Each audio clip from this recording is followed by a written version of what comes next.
That is Shatta Wale in the back, 38 past 9. Radio on Ghana's #1 urban music station, Y107.9. From the Wile in the Board series, for my first time listeners, it's YFM's innovative programming content to develop the youth and provide inspiration to all our listeners. Now, stats reveal that Ghana's population is young, with about 61% being 30 years and below. The International Labour Organization, ILO Youth and Future of Work survey shows that about 1/3 of the youth in emerging and developing countries like Ghana view their work and life, of course, with a future with uncertainty. Now, YFM is Ghana's #1 youth and urban station with year-on-year dominance in youth radio programming. We therefore deem it a responsibility to add to the bouquet of our creative and informative content by hosting leaders. Emphasis on leaders and achievers in various sectors and industries in Ghana and beyond. And of course, bringing hope, meaning, development, and leadership coaching tips to our vibrant listenership on our radio station, of course, on our social media as well. Now, in the words of Charles Swindle, life is 10% what happens to you and 90% how you react. These profound words of motivation are aptly defines the career trajectory of our guest on Wile the Board series today. Now, having achieved credibility in a fairly undeveloped Ghanaian dancehall genre at that time, he achieved popularity with the 2004 single Mokoho, which featured Tiny, then known in the industry as Bandana. The song earned him a Ghana Music Awards nomination. Thereafter, he went dormant for a while. And then, until rebranding himself back in 2013, he began releasing music under the new name Shatta Wale, under his record label Shatta Movement Records.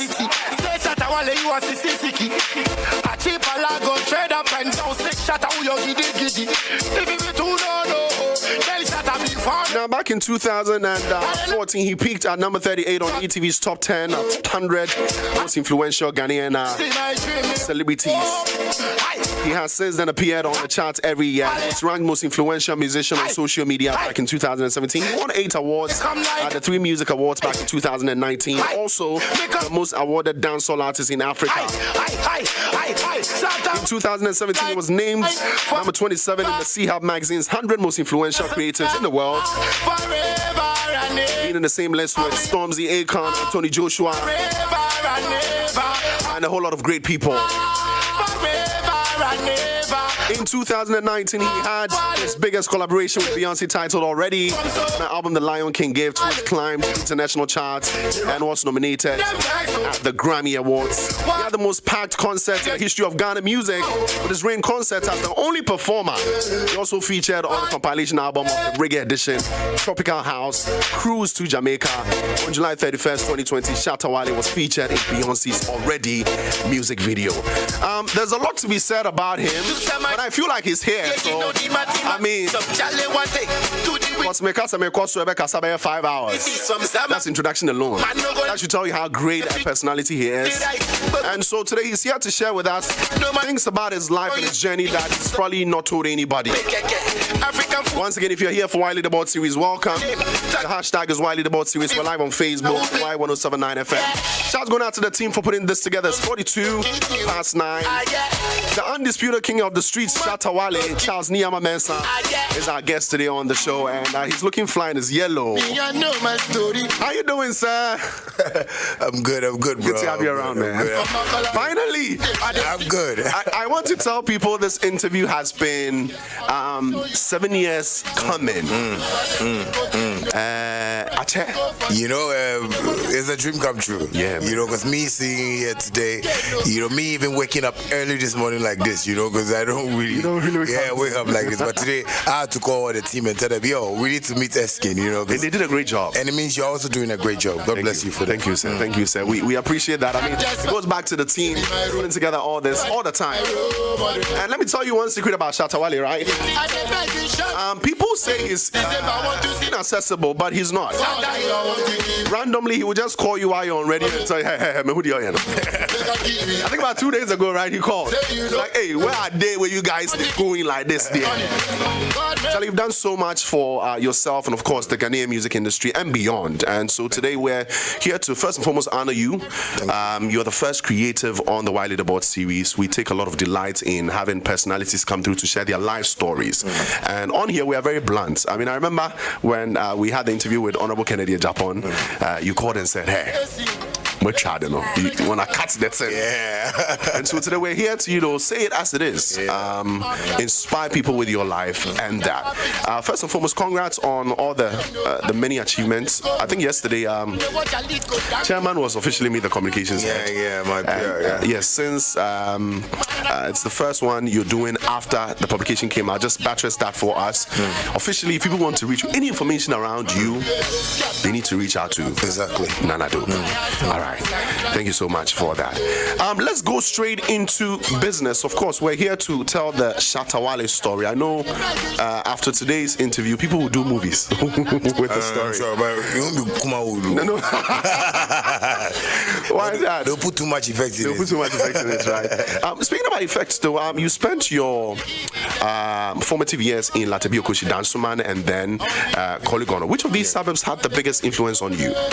Well, I think every area, because me growing up from Latebio Koshi, was just like a little boy, the Dada B boy in the Dada B area, But situations, we found ourselves in a few, problems that is me and my family, because it got to a time my, dad, was in some hardship, so we had to move from place to place. So that's how come, I spent, a few days to maybe or a few years in Koligono, and I think it's been like educating though, because me being in Latibio Koshi, moving to Koligono, moving to other areas. It wasn't only even Koligono, because I was staying in Bandana in 205 them places, so I think it's been educative, and I've learned something from it, and it's growth. You've definitely learned something from that. Now, how would you describe the home environment you grew up in? You just mentioned that you were a DB. What kind of setting did Chatawali grow up in? How juicy were things? You mentioned that it got tough along the line as well. Just break it down for us. What kind of home did you grow up in? Well, I wouldn't lie. I grew up, seeing a dad who was always serious with his work. I didn't grow up to see myself living in a compound house. I didn't grow up seeing myself finding some hardships. I didn't grow up I didn't see myself I was hustling when I was growing up. Because everything was cool for me, and my dad we're traveling out, me and my sisters.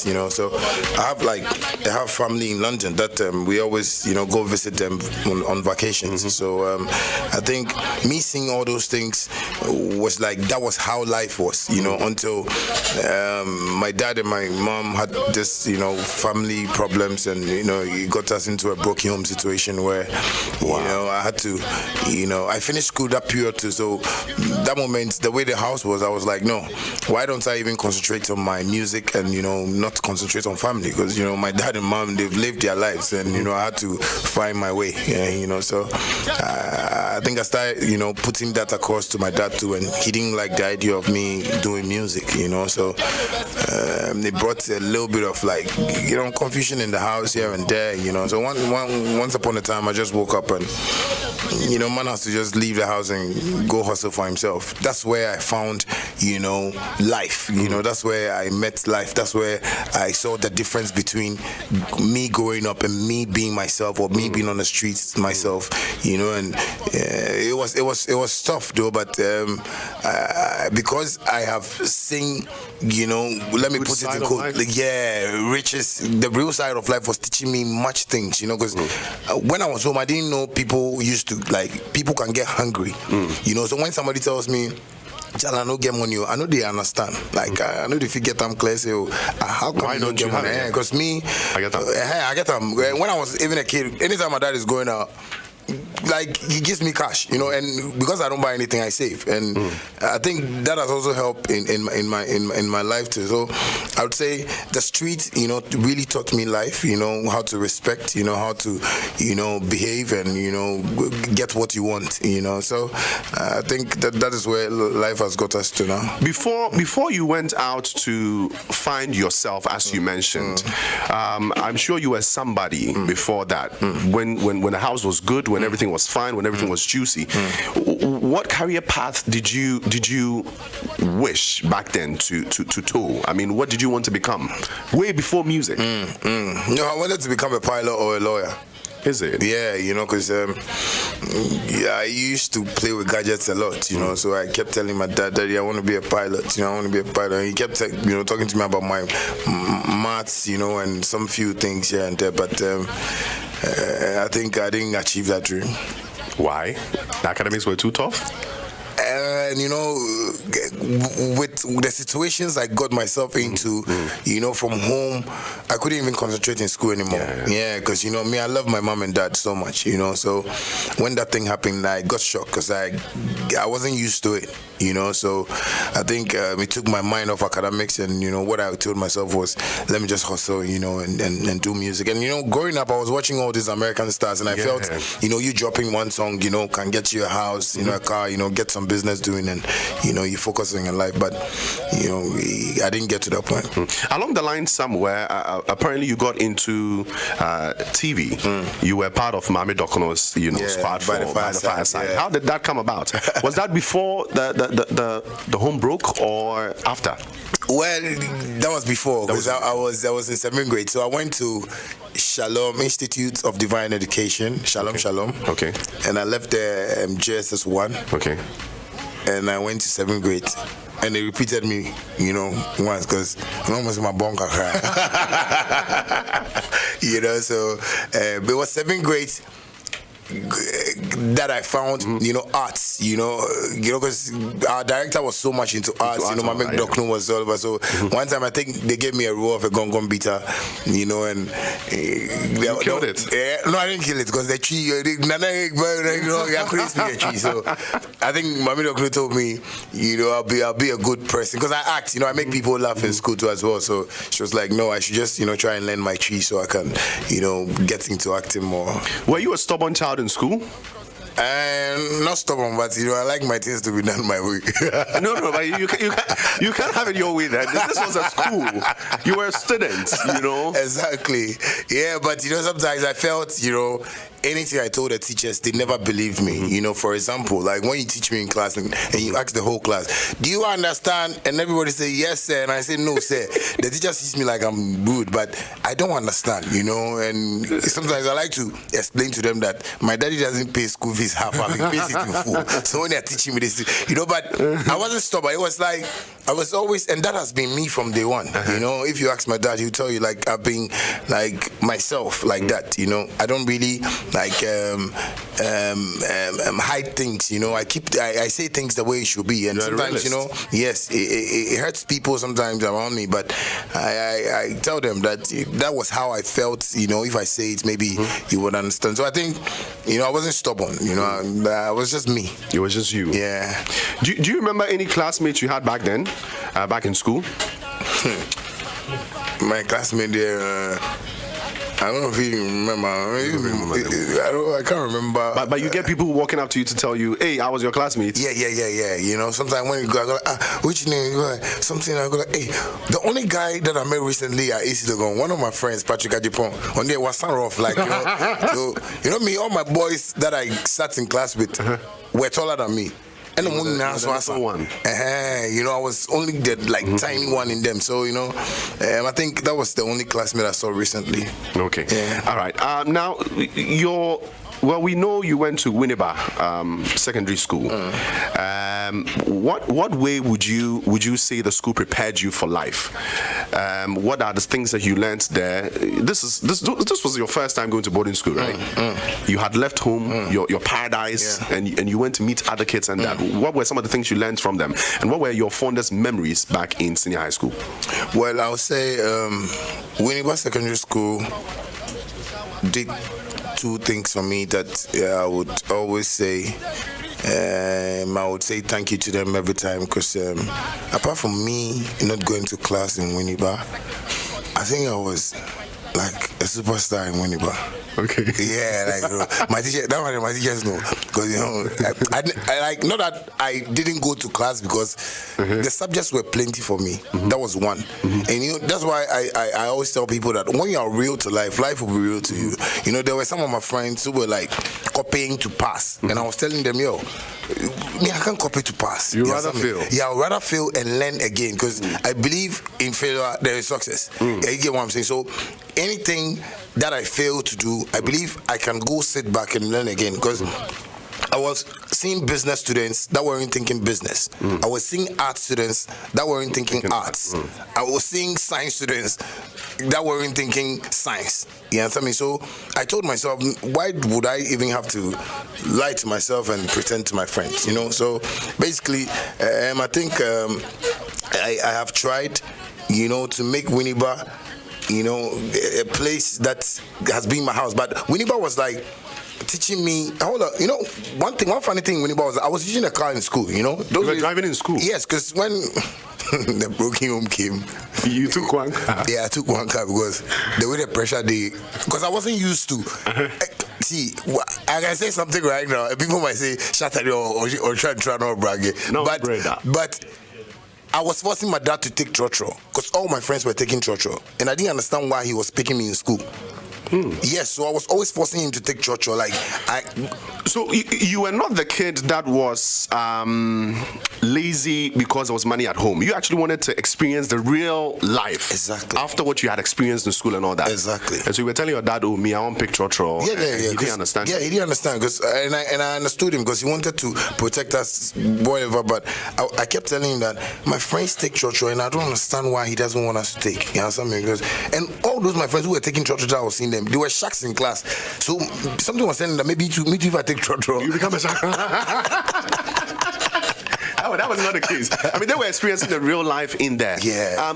You're known as a very generous person. Is this something you grew into, or it's been with you since? Well, I've been like that since birth, you know. Yeah, because I can tell you all our house helps that we've had, you know, from my childhood. You know, I used to steal things and give to them. That is one, you know, because I like helping people. I don't want to see people hungry, you know. So I think I've been doing that for like years.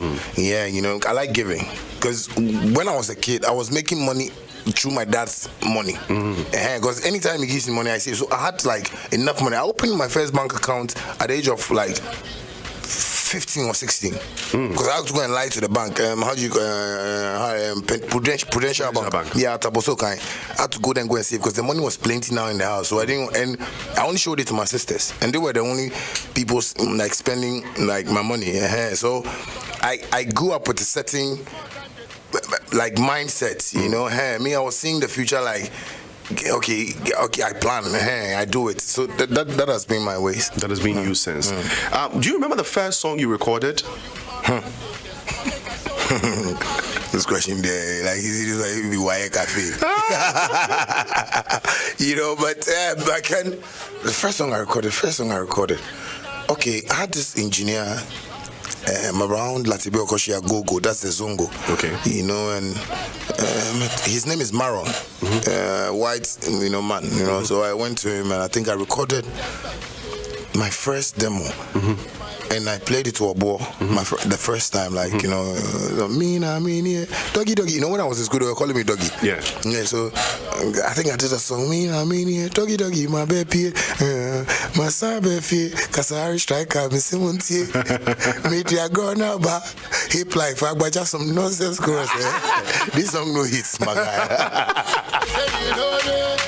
It's all good, but I mean, it was a part of the experience for you. Yeah. But let's go back again to you leaving home. Do you remember the very day you decided, okay, I'm going to leave the house? What kind of thoughts were running through your mind? Were you assured surviving or what? Did you regret along the line? As a worker, will be done if you now will be free and I will corner. Then I know I don't go feel leave the cake then the bread. Or did you have any thoughts like that? You know, I'm the type that when I take a decision, I prepare for the consequences. You know, because when I decided I wanted to leave home, I knew I wasn't going to have a place to stay. I knew maybe my things would be scattered. I knew I would find money problem. I knew, like, you know, a whole lot of things were going to happen. And truly, when I left home, you know, I passed through a whole lot of things, you know. That's where I got to know who, like, real people are and who fake people are, you know, because I've stayed with a whole lot of people and I've learned a whole lot of things, you know, and that was exactly what I was seeing in me when I was home. Like, when I was deciding, I was like, no, I know I'm going to meet some people who won't like me. I know I meet some people who like me, you know. So I think, like, living home was like I was fully prepared for whatever. And I've learned a whole lot of lessons because living home has made me enter places that I wasn't supposed to enter. Living home has gotten me people that God wants me to meet. So I think the positive and negative is working for me because what I decided is and the results I got is what I'm seeing today. Yeah. While you were out away, I mean, while you were not home, what would you describe as your direst moments? Like a moment where you felt, nah, man, Charlie, this thing shouldn't have happened. I mean, like a tough moment. Whilst I wasn't home? Yes. With my dad? What was the toughest moment that you can remember? So I think one time, this one I've not said it anywhere before, so I think one time I got this girl, some Jamaican girl in Labadi, and she liked me, the parents also liked me. We lived opposite, so, and, one time I had a little thing to do with her. I didn't know, that the dad was trapping some guys in the area because I heard like guys were chasing the girl and stuff like that. So I think I went somewhere with her and she didn't come home. And the next day she came, I think the parents asked her and she was like, she went out with me and that's why she came this morning. And I left her the night and came home because we live opposite, so I was expecting her to come, but she didn't come. So I think God got me into a great mess because police came, they arrested me. They were supposed to jail me, they were going to jail me for 25 years that I've raped a girl. Was she a minor? She was matured, but I don't know. She's a Jamaican girl. So the parents came to the police and was like, she was a minor. And I was like, the girl, me had to talk to her and say, you're 18, you grow. They said, no, you say. Okay. So I accepted what they were saying, but I only had to beg. But I called my people, like my family, but there was nobody to get me out of there. And they were preparing my case for court and to get my 25 years. But within that period, I think I went there on a Sunday, Monday, Tuesday, Wednesday, Thursday. You see the way when Moses is talking to God, we see it in my book of Bible stories. I saw sun rays like that deep into the cell. So when I saw it, I just went to the urinal. It was dirty though, but I knelt down and I told God that if He wants me to stay here for the rest of my life, I want Him to do so. And if He knows I have a purpose out there, He should make sure He gets me out of here because there was nobody to take me out. My friends were outside, like my friends I stayed with, some from my Latibio Koshi, were all there. And I think within 10 to 15 minutes, the girl's mom came to the cell and she was like, do I know her daughter is also a singer? Do I know she wants to sing? Blah, blah. And I was like, Mommy, I'm sorry. I can't hurt you people, but all I'll say is I'm sorry. But I didn't do well. She went. The dad came and the dad was like, Shatta, you disappointed us. We like you. You have talent. Because they hear me rehearse opposite. So I told him I'm sorry. Later, the CID came. And I saw them quarreling, the parents were quarreling with the CID. And the CID was like, why are they doing that? No. I was like, no, take him out. That's why I said, Jesus, hey, what are they talking about? This is me, And within that same period, the girl's mom was shouting that, no, they said they should take blah, blah, blah, blah.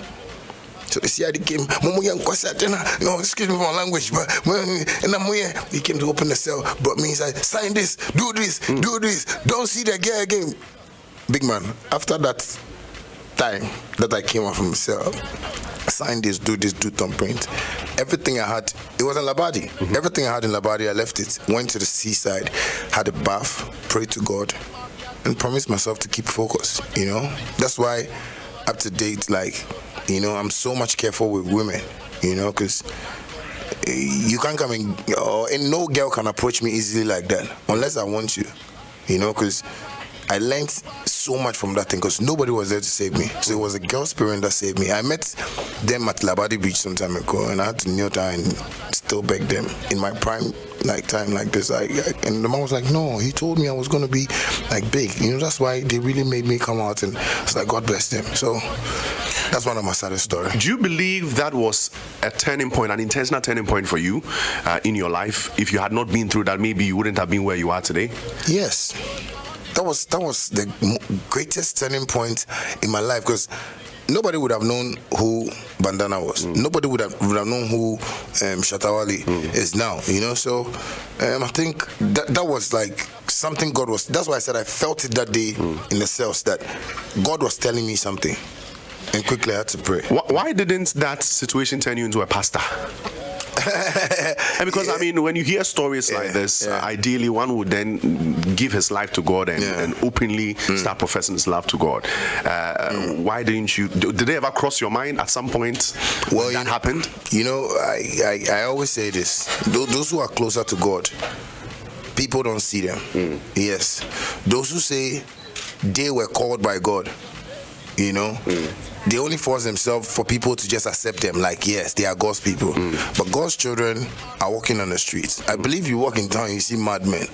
Most of them are angels, but we don't know. Like, and God is just trying to always paint a certain picture for us that sometimes we get instincts, and me, that is how I am.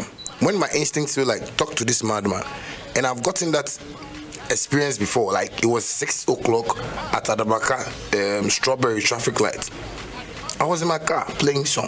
Before I realized there's this madman passing, but I didn't want to give him eye. But you know, he came close to me, you know, he was like, Shatta! Shatta! So I just lowered my music and was like, we deal back here, don't worry, everything is okay. I said, what's up? No, madman way to speak quick. He said, don't worry, we deal back, everything's all right. Wow. You know, when I moved, the only thing that came deep into me was like, that was an angel. Because if a madman can say we did your back, in our normal life, somebody will see a madman and say, hey man, come home so yeah, about them name. No, it's written in the Bible that God might come like a thief. He might come like this, he might come like that. People are only watching the material things we are seeing, but we are not watching the inward side of us. Like, what am I feeling now? Because when I feel like something is happening to me or God is talking to me, I feel it, you know. So constantly I've been closer to God from birth. Like, I'm so connected to him. Like, and when I tell God something and he doesn't do it, that means he's not around. Maybe he has gone to Japan to do some chemical. Or he's probably sorting Korea, China. Yeah, he's sorting some problems. So I understand. Maybe, so I'll give myself 3 months. He'll come back, you know. Wow, that's a very deep one, Shatta. I mean, it basically goes back to the point that as human beings, we, at some point in our life, need to see beyond the evidence. So you're seeing Shatta wear yellow, but beyond the yellow, what do you see? Yes, exactly. That's what basically you're talking about. All right, let's get back to the music. Back then, when you were still struggling with trying to find your feet with your music, who were the people you were listening to? Who did you pick inspiration from?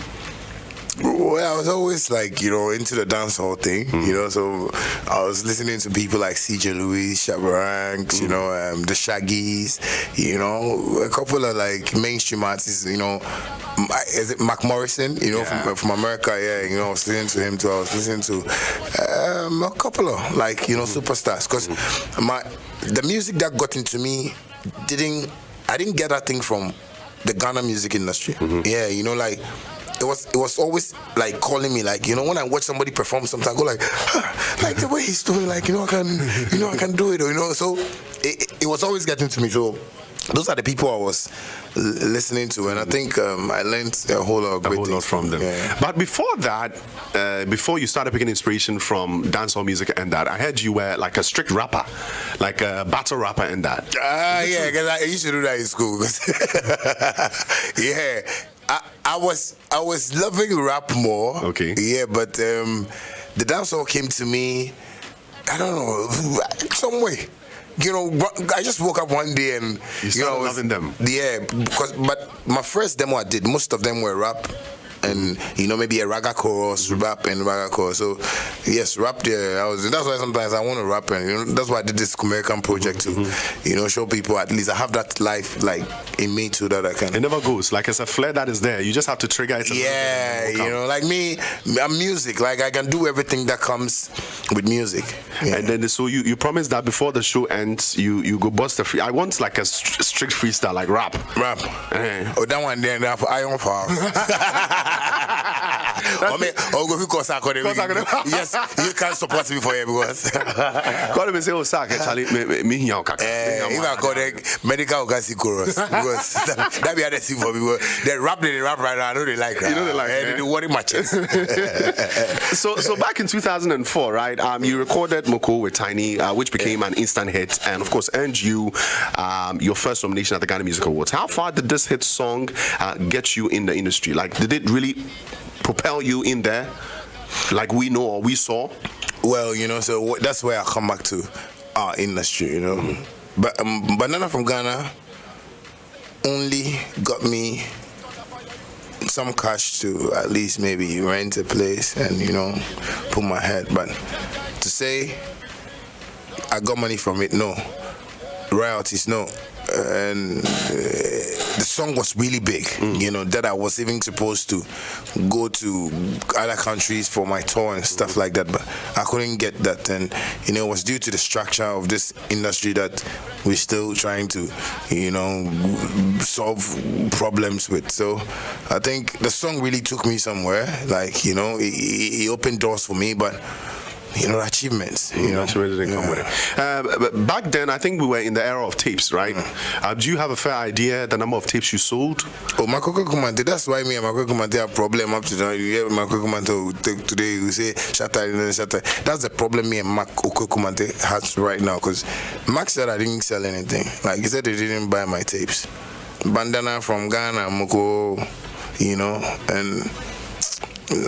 and that's why the whole thing looks like Shatta is suspecting certain people in the industry. No, he knows the history, and if we have people like this right now, hearing his a whole member for this creative arts, sometimes the thing they chop my heart. See, so okay, if these people are there, what are they going to do for us? Because if I've created a whole album and you tell me my copies are not selling, then it means we still are living in that mess we living in the past. You sort of like charted a path that wasn't really treaded by a lot of people, dancehall music, way back when you started. In your opinion, which among the veterans in the dancehall genre really paved the way for other superstars like you to emerge? I mean, were people really doing it? I wasn't. I wasn't in my formative years, so. Did people really work for you to come in, dancehall wise? Well, that one I'll say the streets. Like I know a couple of DJs, a couple of MCs, some street promoters, back then. So I think they helped in pushing much of my dancehall stuff and the internet, because I have like a huge fan base like in London, when it comes to my dancehall thing, and London boys like they love dancehall, so the fan base was also growing in London like more, and the reason was that because I had friends there, because I grew up there a bit too, with some few people, so they were loving the vibe, so I think these two sides really helped me, the streets and I think the streets of London too. Did it. Take us through the process of recording back then. Now I know you have a studio at home. I've seen a picture of you sitting by some Etikopo computer. My baby too. How difficult was it to record one song back then? Take us through the process. Did you also have to walk miles to record? Media, the whole Ghana, like I've walked more than any artist. Sometimes people are talking that they have walk. I go like, hey, do you know what is walk? Spell walk. Because I would say I'm the only artist that used to meet any studio. Unless maybe you don't really know me well. You know, like I moved to studio, you know, because I was believing in my talent. I wasn't moving to artist, because I had like a few artists that I used to, you know, go to them and ask for advice, like Yogi Doggy, somebody like Terrible Chaka, may so rest in perfect peace. Like he was my blood, you know. So studios there, like. Then I used to work like to hash. I say hash. I was going to do hash party because of this. You know, hash to like sugar tone. You know, Apietus. You know, I even have a problem with it because Apietus has not made Ghanaians, you know, officially know that. Oh, Apietus in the mix is Chatawali's voice. Wait, the Apietus? Yes, that's my voice. Like, Apietus is my guy. Like, I wrote with him, but when he got big, he didn't even mind me. He wasn't like, this Rasta guy, though. You know, that's why I mean, to I won't record at this place, because I learned a whole lot of this. If he's recording, I go like, okay, you will learn this, you see, I will also play his song. But Apietus never officially made Ghanaians know. And you see, I have a whole lot of achievements that when I talk about them, people are Shatta, they did not brag this up. And I keep telling people, the more they keep fighting me for paving way, like Moses, make it up, Pumano, midi bones, you know. Wakatan coffee when he say, like, it's you, I'm on for this side. I'm better. And before I'm do kin and I'm minimum coffee to that. You know, people are always trying to, you know, bring my achievements down. People are always trying to, like, because I basically have that problem with him. Sugar tone. Like a couple of people. And those times, you know, when I came out, then Samini also was there, you know, so I was trying to play some Monopoly things small. Right now, the thing can't tell West. If I go studio, they say they're not going to record me. Why? Yes, because I was, you know, on some people in the industry. And I was like, I mean, I think this thing be game. Like, this is just a game. Like, I don't mean, like, to hurt people. I feel, you know, we just, you know, trying to entertain people and stuff like that. But it became a problem for me. So that was when I told myself, no, I need to get a computer.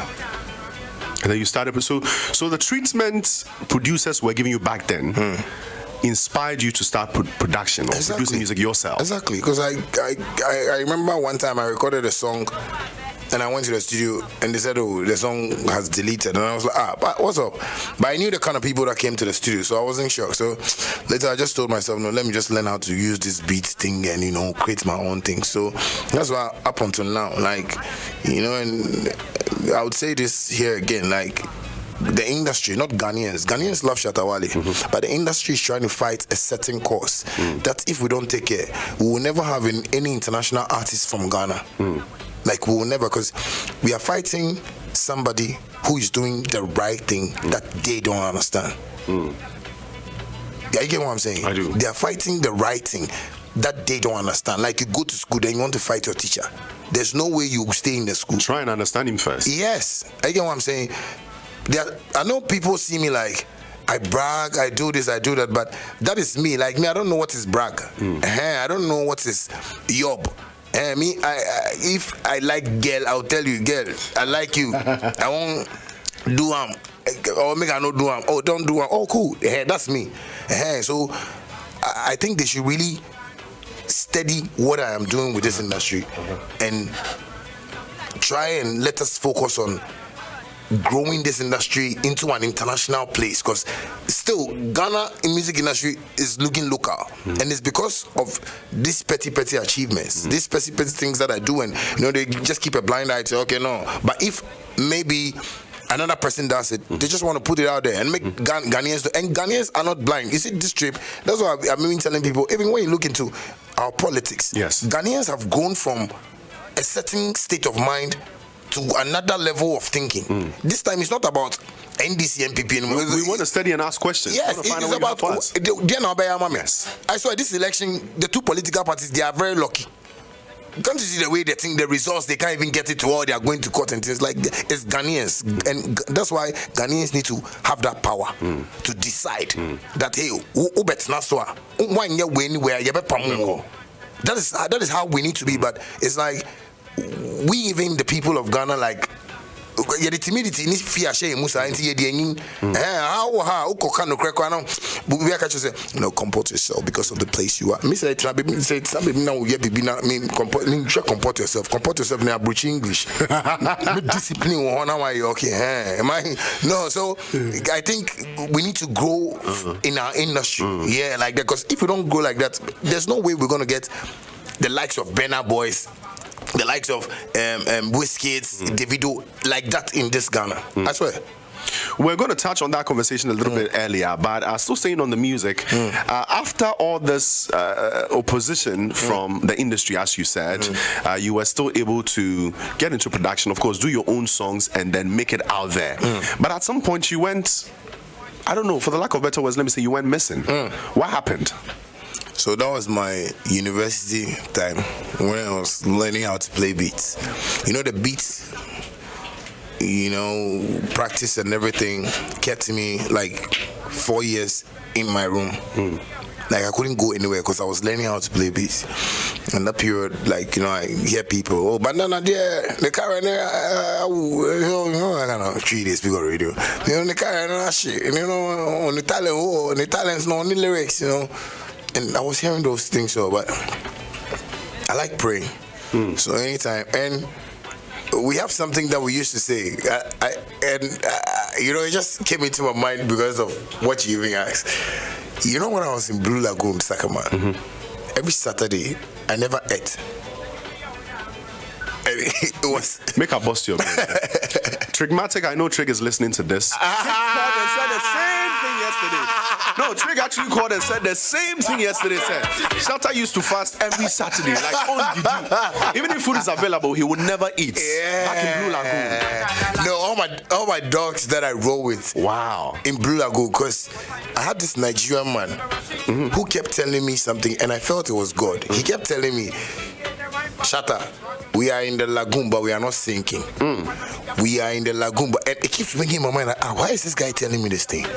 You know. So every Saturday, like I fasted. I can say I fasted for a whole 10 years. Like every Saturday. Every Saturday. Yes. And it's a thing that is still a part of you now. That's why I don't even eat plenty because you know sometimes if I watch that I do stomach. So for the records, Shatta did not fall out. He went hibernating to steady production well. Can I say that you also took time off to really find yourself well? Because obviously you had tried it, but then I know at some point you feel like, okay, am I really doing the right thing? And all, so you just literally went back yourself. It's not like the system shut you down or your lyrics were done. But while you were in hibernation, you know, studying beat making and production, you were still recording. Yeah, I was still doing songs. Like I was still performing, you know. And shouts to Pakwesi of TV3 those times.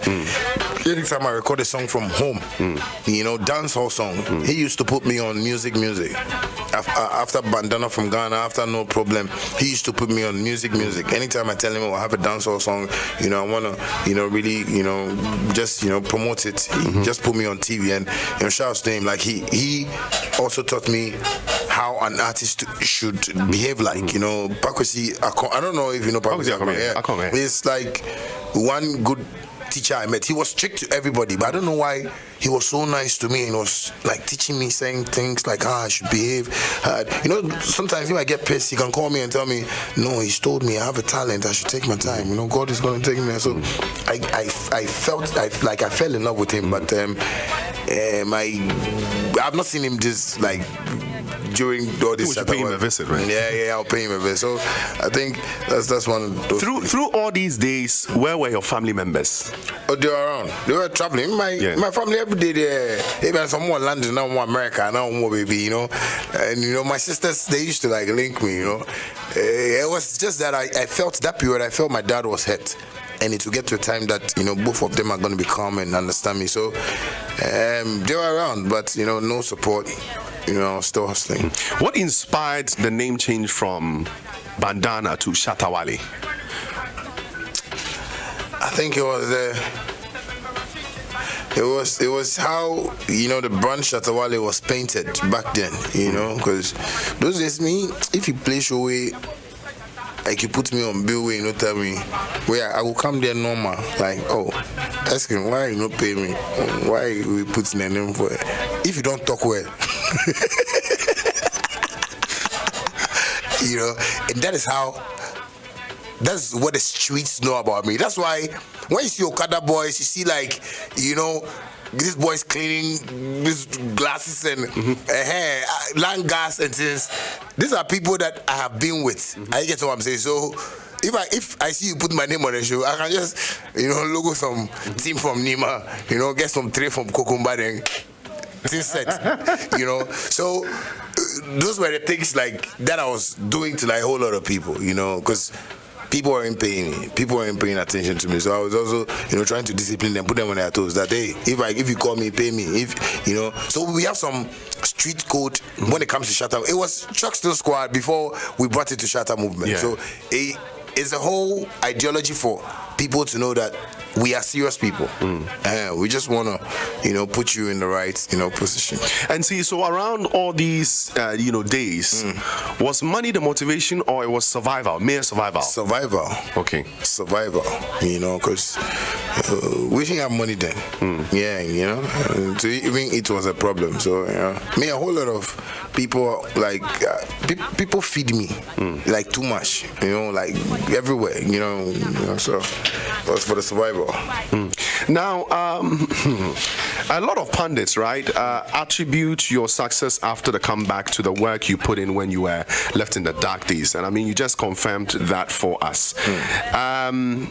Do you feel that the industry, after you came back, knew you so much now? Because when you went in hibernation for a while, of course, you reconnected with the streets and that. The streets knew you. But did you, the overall nation, I mean, when you came out, when you're on stage, do you think people were relating to you because they knew on the streets or because they liked your music?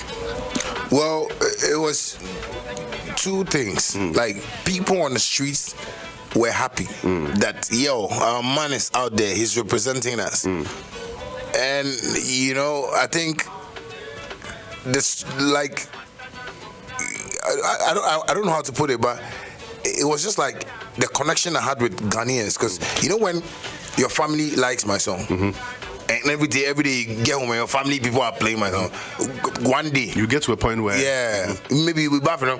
Chatawali, I come like you do it because every day that's what you're singing. So you sing it. Yeah, I think the streets made me connect with a whole lot of people. That's why when I tell people I have like numbers, like it's no joke. You get what I'm saying? It's just that sometimes, you know, we have to hide things, and even this interview, even we didn't want to put the flyers early because it could bring trouble. Yeah, you know. So it's that, like, the streets has really helped me, and you know, I don't really want to, you know, forget that side of my life. You know, that's why when people tag me as a street boy, I'm so proud of it, because that same street boy, you know, Beyonce liked. You know, yeah. So I'm proud because I know how real people want to see people. You know, I wouldn't say maybe Beyonce sat down to, you know, study me and all that, but I think she watched me from afar and she saw that no, maybe this guy is living a real life, like real culture. You know me, I like to take my shirt off, you know, and maybe you see the six pack, you see, I like this guy. Right now, I'm sure Jay-Z is pissed with this thing. Yo, crazy guy, man. So at what point, honestly, at what point did the money start coming in? At what point did you start seeing money from? Because it was survival in the beginning. It was you trying to carve yourself a brand and a name that even your daddy will be proud of. So it delates the hurt that he had for you from all the disappointment that you had given him. At what point did money start coming in? The money there, money from the music. Money for okay.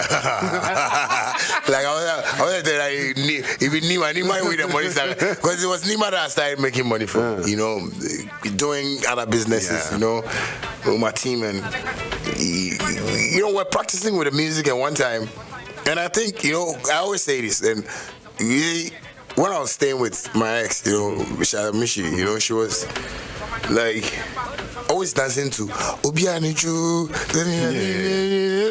This girl, and me sometimes when she come out play hard raga, I think she'll be standing there, she'll watch me, and what I think she's saying, hey, my boyfriend with Jimmy, you know.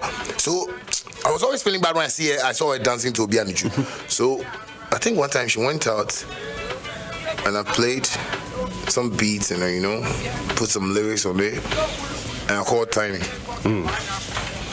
that I want to show him something. I recorded something, and my girl came home and I was like, she should listen to this song. So that's when she listened to Dancehall King. She was like, no, she likes the song, it's nice, I should put it out, blah, blah, blah, blah, blah. That was when I started making money. Yeah, from music. That was when Dancehall King came out, because I had already had my prayers, I have spoken to God that he should give me another opportunity. I have made him know that I have practiced what I told him I wanted to practice in terms of me playing beats. He's guided me for over years now, many years now. So the only thing I wanted was that's one song. And I kept telling my crew every time that, Badman, we need only one song. Just one. To change our lives. And you taught the world with Dancehall King. I mean, there are a lot of things, stats that I have that you are not even aware I have. Oh, wow. I'm going to put some out in a bit. Before we get into that, I'm moved by the spirit to talk about Shatta the family man. We know Shatta the dancehall king. We know Shatta the performer. Who are you when you're home with your family, your kids, your two kids that we know of? What kind of relationship do you have with them? Are you the dancehall king to them as well, or you're a totally different person? Well, my kids, I don't know. I think they see me I don't know. My kids, they seem like either Nebuchadnezzar or Joshua or something in the Bible. Because one, the way they even speak to me, makes me fall in love more, makes me want to work hard more, and I have this connection with them, even though I don't stay with my kids. I have 3 kids, 1 in London, is it? 2 in Ghana. Yeah, I have quite a bro for slang people. Yeah, so I have them like that. So I relate with them nicely, and I think they've even given me some, they brought my pressure down in those hardship daddy behavior life, because anything they want, I get it for them, and they are mothers are cool. I'm taking good care of their mothers too. I've tried to sort everybody out in my possible way. As I'm here, I've even, I have a house in London, so if I've gotten a house for a girl in London that to stay there to watch my kid for me, it's not a joke thing. But the kids relate to me they don't do, mommy, let me go to, I don't hear that, because I know they know you're doing business, and Majesty, he's a serious businessman. Yes, I see him he doesn't care. If I call him, how are you? He go, are you okay too? All right, bye. Yeah, Daddy, I want it. No. Unless Majesty, do you want a toy car? Yes, I want a. But they don't give me that pressure. So I think their spirits are guiding me more, and each and every day when I wake up and certain opportunities come into my life, some good new things come into my life, I go I think as a kids, they're really kids. That's why I love kids so much. Me, if I go somewhere that I don't want to take pictures, and maybe I see you and your kid, I would want to take a picture with them, because kids are our blessings in life. Yeah. Do you see yourself towing the line of your dad's fatherhood, how he fathered you in your delivery as a family man, as a father, or you think you're doing something different, you're doing extra? I'm towing a line of my dad, because this is a man who really studies much about life. I think this is the second time I'm saying this. I grew up reading astrology books, and astrology books are books that would let you know yourself too much, that you might be too confident in front of certain people, that they will see you what at all is in this boy that is behaving like this? Shatta Wale, Aquano, Okumadudu. But it was my dad, because he kept telling me when I was a kid that there's something people don't know, and that's the know thyself spirit. When you get to know yourself more about who you are and why you are in this world. There are some people working today, as I'm talking now, there's somebody listening and the person doesn't know who he or she is. like the person is finding difficulty. The person wants to know, what can I do to, how can I, but I got opportunity to get a father to tell me much about what astrology was. And let me just, I don't want to go deep into astrology, but let me just give you an example. The reason why we are not opening our minds to life is that we fail to understand that if they say this is the sun, is the sun. I get what I'm saying. Okay, so people go like, oh, so white people didn't want us to know this, so they were hiding this from us. In the Bible, when Jesus was born, they said there were 3 wise men. Yes, and they were led by a star. Those men weren't wise men. These were astrologers. But you see, if you are not smart in life to open your brains to life, you always buy the format that people have created for you that you came to see in life.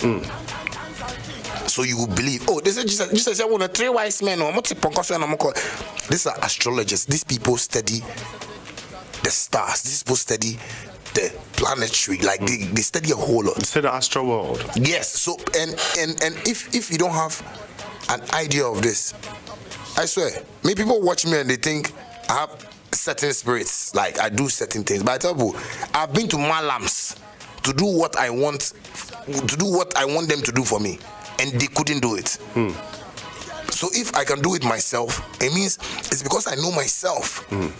Yes, that's why I've done it. So sometimes I take like opportunities to tell like youth when I meet them, I go like, yo, bad man, open your mind, because I don't have time to tell people about astrology and know thyself and stuff like that.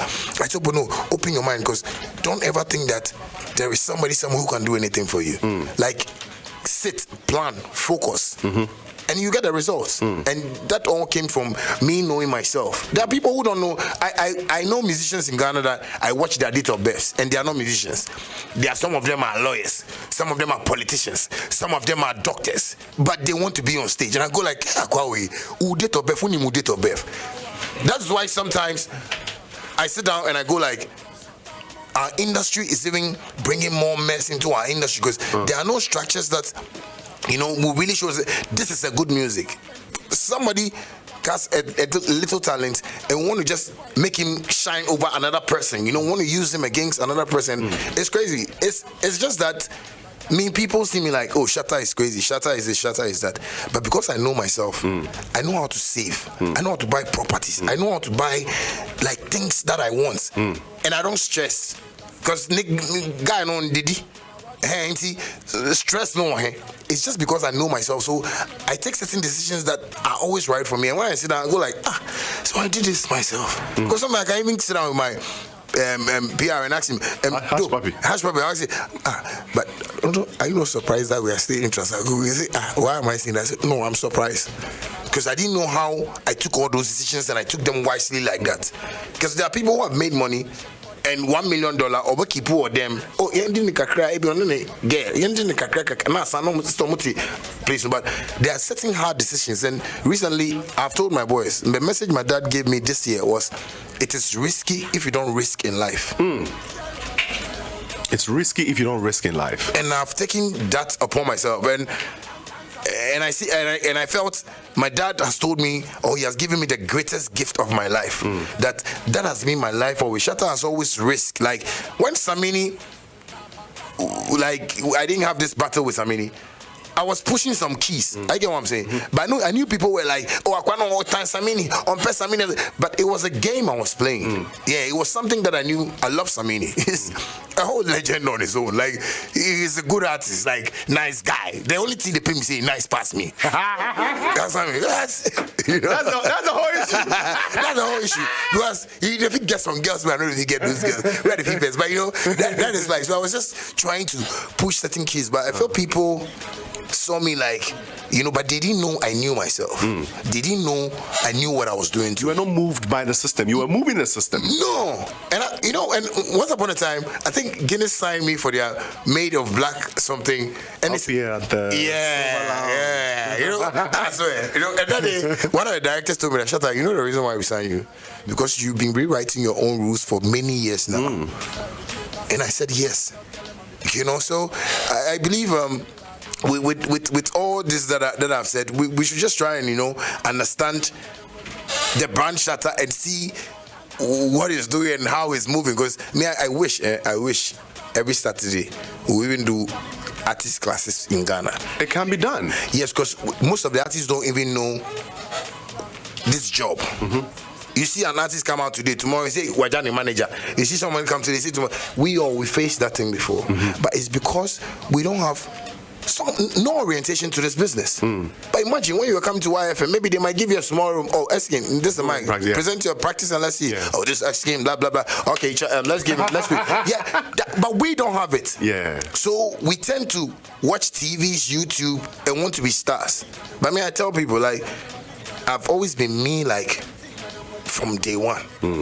So you see me, I will choose to say I go wear coat. If I work, I will feel myself. Hey, this guy look like some, Mexican bad man with drug cartel. And so when I dress gangster, I go like, hey, this is somebody see, the guy go say, he's too gangster. But you see, that is me. I always want to be me. Anybody that loves me for me would approach me every time, and that's how come, I meet people. I meet big men in Ghana, and the only thing they tell me is, Shatta, oh yeah, real. Anything I make power seven because but me in China crash. I say now one more try this episode that so oh there's now say Shatta make power seven. People want people who are real like that. So it's those things. Speaking about meeting people, though, a while back you had the opportunity of sitting with Ghana's president, Nana Addo Dankwa Akufo-Addo. Yeah, that's my dad. So far, there's been no particular details as to what the conversation was. People said a lot. Today we're here. What was the conversation about? What was the first thing you told our president? Well, apart from we on camera, that I told him that I think me and Stoneboy would be like best, ambassadors for like tourism, so if they gave us the opportunity, we could work on it like that. And after the meeting, the only thing like that I told him is that I want to help, to also build a system, because I know, he's trying so hard, ex-presidents have done that, but in his time, I believe if you are smart enough to know that the system even sometimes give, our leaders pressure and they can't do certain things, we just have to support. So the opportunity I had, I just told him I wanted to help to also, support, create, his visions and his plans for the country, and today I'm an Exim Bank ambassador. You know what I'm saying? So that was one of those things, because I wanted Ghanaians to really stop metese and metese. I think if Shatta go stand somewhere and say a Kumfi juice supported by Exim Bank, blah blah blah, it's a government funding, blah blah, people would believe that NTA will because he's done a whole lot of things. Since I'm talking to you right now, I'm going to shoot like a video, to all those things that the president did like in the past years, that or 4 years that he's been in power, like the factories, the companies he supported, the made in Ghana products they are supporting. Exim Bank actually gives like loans to people who like patronize or practice made in Ghana stuff. So if you have like made in entrepreneurs, yes, like so if you are into anything that is made in Ghana and you approach Exim Bank, they might give you a loan for you to also start a company, and they've helped like a whole lot of people. And I think those are the things that most of the times we should think about and also watch, because I didn't really go to him just because he was the president, but I wanted to give him this little like talk, and he took it well, and lo and behold, like it's been so successful for me. Like I'm doing a whole lot of things for the Made in Ghana project, and I'm happy. The 1D1F thing, it's all working. It's ours. If we don't support it, I'm not a politician. I won't go to this side or this side. Whether it's NDC, I'll find some job to do. Whether it's MPP, I'll find some, because I believe we are all. I don't have to stand on on stage every time I'm doing some things, but I need to also, be, patriotic. If you're appointed as a minister for creative arts, the industry, would you say yes? Would you take it up, or you skip it?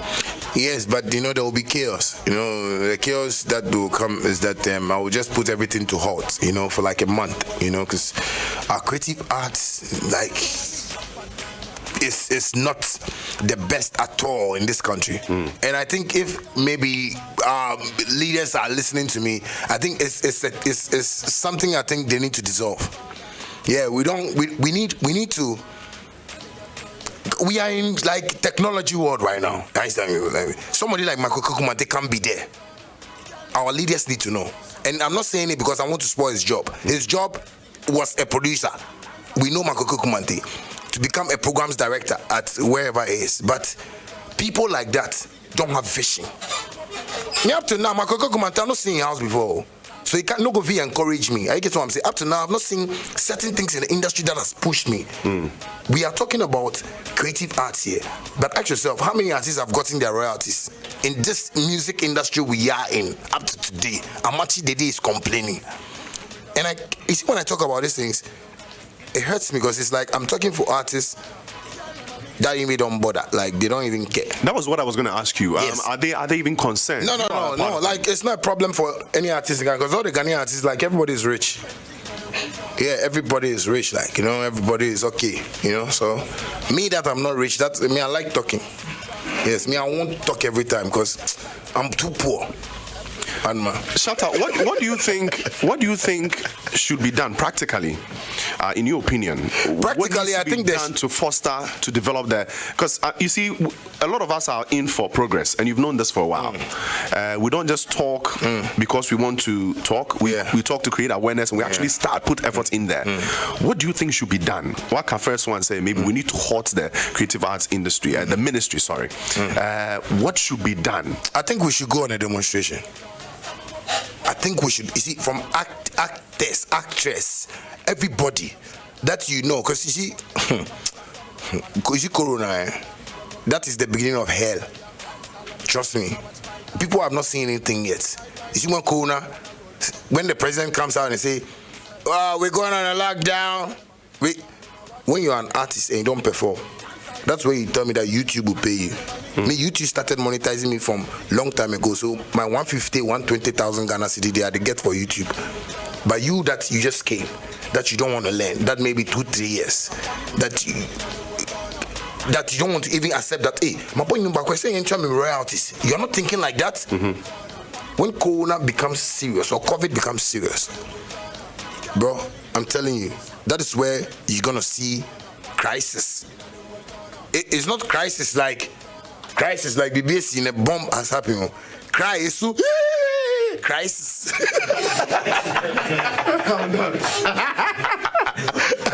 No, because it's like the players themselves don't care. Like Black Star, they are going to Playboy and they have brought Jesse. They don't care. They want to wear singlet. That's the industry. That's how serious it is. So if people want change. Me from today, I've seen it. That is demonstration that will help us because lawyers go on demonstration, doctors go, nurses go. When have you heard musicians go? When Yvonne Nelson said they were doing this doomsaw this thing, yes, they did it, but man, Ghana, our leaders, no, they are too serious to the extent that when they see you are not serious, they will mind you. That is the system we are living in. So you have to be serious with them. Did you see them at Parliament? Do you think they were just creating a movie for us? No. That is power. There's business there. The seat one person is sitting on might be costing $6 billion for some oil project. That is why they want to still pay. That's why this man wants to run away. They always show us that, hey, because we've not even given government that pressure that government, our royalties, we are not seeing anything with our work we are doing, but we are living in this country and they're asking for tax. So if government can tax Chatawali but can't get me my royalty, no, it can't work like that. All the money I got, I work for myself. The streets help me to get my money myself. So if government come to me that I want to, unless government is giving me royalties that I can say I want to pay tax, Otherwise, it's going to be some way with me and government. And you see this thing, it's not me. When I'm talking about this, other artists don't want to talk about it because they feel, it's all government, I better tax you. But it will get to your time. Me, maybe I'll pay. But it will get to your time that government will tax you if you don't take care. The things you go through. And that is the thing, those are the things that we need to start thinking of now. Because, Batman, we are growing. And Ghana artists are not seeing that we are growing. Have you had this conversation with some of the key players? All of them, everybody in the music industry in Ghana and everywhere. But you see, they are still watching Shatta Wale. The way he does his things, the way I do my things, and I'm living like the way I want to live. Like me, I'm so happy with myself. Like I'm so happy with the career where God has gotten me to. Because, man, those days, Coco 1 CD was a problem for me. Now, you can buy the cocoa factory, eh? No, I can't even buy the cocoa factory. No, I can't even drink the cocoa 1 CD. Crazy, man. So I think the only problem is that we have to wake up and demonstrate. You understand me? Yeah, because radio stations are playing our songs. Ask yourself how much money or maybe what data do I have to show you? Hey, why from Charlie? You put force for me last year. Charlie, your money. I don't have that data to show. So it's so bad that we just have to wake up, get a system structured. Then we can also make money. We can all make money together. Get people to start asking questions and following up. Yeah. You know, to go and show. Because, I mean, at the end of the day, knowing itself is one, but having people to take proper steps towards it is also another thing. Exactly. Shatta, let me find out this from you, okay? As an artist who has been in the industry for so long, I mean, you've carved a very good brand for yourself, business-wise and artist-wise. Where do you think the average Ghanaian artist falls short when it comes to business and artistry? The business part of our crafts, music business, movie business. Now, where do you think has been the disconnect so far? Well, I think it's their education and their dealings. You know, I would say it's the people they meet when they are coming into the industry. I get what I'm saying, because there are artists that they want to come out and they want to meet certain artists to ask for advice. And those artists, I swear to God, it's lie that they will tell you. Oh, I said I'm gonna say now one range so saying coffee way there, so Eskimo there, but my friend, you waste money, your song won't hit. But when you know yourself that I have this song, it's nice. Let me go and give it to Eskin to play for me. Let me go and give it to blah blah to play for me. Let me go and give and monitor them and create a relationship with them. Your song can get to where you want your song to get, because you have your plan. But somebody wants to come into the industry and want to be like Sarkodie. Somebody wants to come to the industry and want to be like Stoneboy. Somebody wants to come and want to be like Samini. Somebody wants to come to the industry and want to be like... I'm calling these people because these are people that the industry have projected to us as our best. Me, I'm not part of the best, because when they are calling Shatta Day in life, I like that category because I'm in a circle. But what I'm just saying is that as you're watching all those, recently I was telling Dope something that we like lying in our industry. Oh, you say we are signing away. Oh, they said this guy signed this one. Oh, they said this guy. Let me give you an example. Samini is still my nigga. Samini signed Kaki, right? He signed Stoneboy. He signed Kofi Kenata. He signed who again? Samini has signed a couple of people. He's even worked with Mugiz before. But what I'm just saying is that, do you think if there was a good structure that Samini really signed Stoneboy, there were profit splits, whatever, he'll be owning like a big record label in Ghana right now. That's how music business, it grows. If you ask Rock Nation and them people, they will tell you, Puff Daddy, one of his interviews, he said he started his label or his life with just $500. And see where Puff Daddy is right now. So what I'm just saying is that we like to create the hype. So when another artist come out, yes, so we're producing way. Oh, yes, no, producing way go for way. But if I watch that talk, like, what do you mean by producing? Do you understand the meaning of producing? If you ask my boys, they'll tell you. Me, I tell them the realest thing that we can do is what we can do. You understand me? Hey, don't come and move with me like it's for hype. Me, I don't know what is hype. But Ghana, they've hyped certain things in front of us. I mean, I'm not producing Kaki. And a Kaki Samini up to now. If you say, somebody will say, why are you saying this? But you see, we have to learn to do the right thing the right way. If you hear Shatta is signing some artists, there should be a deal to that thing. Oh, Shatta, we say one trophy, so it's for maybe recording and whatever. And fee nimu, car nimu, but yes, on your match percentage, so that as a business artist, you'll be making money from it, not that you are doing it for the fun. That we're producing. So if you call Kofi Kenata and ask him right now, Kofi Kenata, are you sure that when you were working, I mean, he will tell you some things that, maybe he will tell you can't disclose. And you see those things, you don't educate us. Because if you can't disclose it to me, it means that it is not real like how we are seeing it. And we have to share ideas like this, but most of Ghanaian artists are not thinking business 5 years, 10 years. Or no, but out there, or person called London, because they say Mao and you're trying to cry, okay. That's why I said it's true. There are dealings and people they meet from when they are coming out. Because there are certain people that you meet them that are industry people that have been like. They've been in pain for long. Like they don't want anybody to hear that story. So anytime somebody says something, they also want to come and just paint it like, hey, Shatta there, they all kind of Shatta there, But me, I always tell people, I came from the streets, and I respect the streets, and I want to live that streets because the streets has taught me properties. I mean, I don't know any artist that talks about properties like me before. I get what I'm saying. As I'm sitting here right now, if I live here, I'm going to check a property that I bought myself. Non-disclosure. I mean, these are info. Trigmatic. Shout going out to Trigmatic. He just texted that with regards to changing, what's the name? With regards to changing the narrative on how royalties are paid and checking the system, pretty much. There's been a lot of efforts which have been put in place. The efforts that they have put in place. No, but he says there's opposition from the industry players themselves. And so there are data companies who are ready to provide information like you mentioned. I mean, there's good music and the rest who can tell you the number of times a station even plays your songs. But even accepting them, it goes back to your creative arts industry. So that's why we need to go for a demonstration. That's why they need to get up and stop feeling shy. Most of them are, and Trigmatic, me and Trigmatic, we tire off. I don't know why he doesn't look like a tire guy. Because we tire. Sometimes when I see him and he's looking, no, he's not looking handsome. He wants to look beautiful. Sometimes I even get this.